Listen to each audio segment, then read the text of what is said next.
Hi, I'm Russ Mitchell, and welcome to Eye to Eye. Katie's off today. With Hamas taking control, chaos is beginning to unfold in the Gaza Strip. Richard Roth spoke to one Gaza resident who faces a dangerous daily existence and an even more uncertain future. I, as a Palestinian, I'm concerned about my own people. And that the whole world has to think about those innocent people who are victims of external and internal conflicts, which people are not responsible for. They are victims, and you know about this. Yeah, I'm telling you the truth. Palestine is in my heart.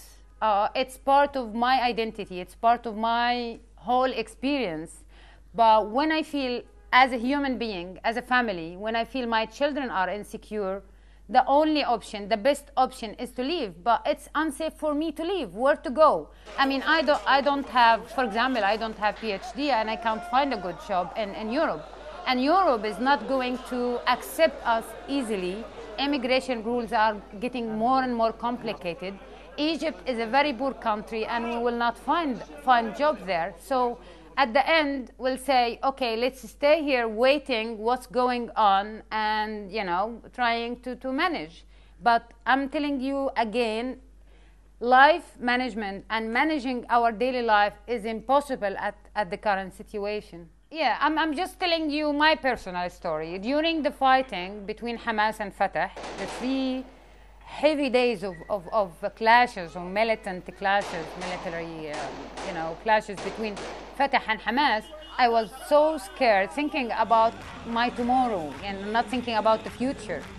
Thinking about myself as a liberal woman, how can I manage my life? How can I use my ideology, my beliefs, and how can I practice the meaning of life? I won't be able, or I am not able now, to get out without a scarf. I mean, I am one of maybe 15, 20 women in the whole Gaza Strip who move without unveiled, without scarf. So I feel scared to move in the street. I don't have a car, but even if I have a car, I won't drive by myself in a car without a veil.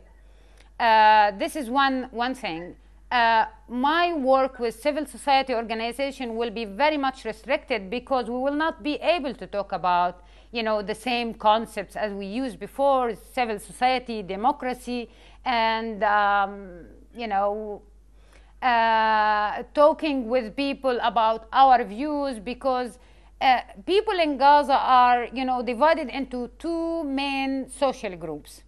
The extremist radicals, which are mostly young men, and the rest of the population are more fatalist. They just leave everything for God, and I give them excuse. I give excuse for this division, because people in Gaza have been under oppression, under closure, under poverty for a long time, for around since 2000. And they have trying to survive and manage their life, but they failed because of no resources, because no support from the international community. So now, if they are fatalists, or majority of them who are in the middle age, and this is more dangerous because middle age means the parents of children. People in 30s and 40s, they are parents of children, and they raise their children within this perspective.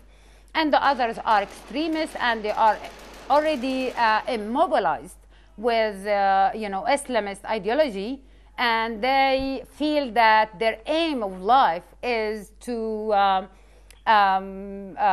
build up an Islamist government, Islamist state, and they're working for this, and they can kill anybody who are against them, and they consider them, women or men, consider them as anti-Islamist, and this is very dangerous. I think the international community, the US government, the EU, supporting the separation between Gaza and West Bank for political purposes, and this is clear for all Palestinians now.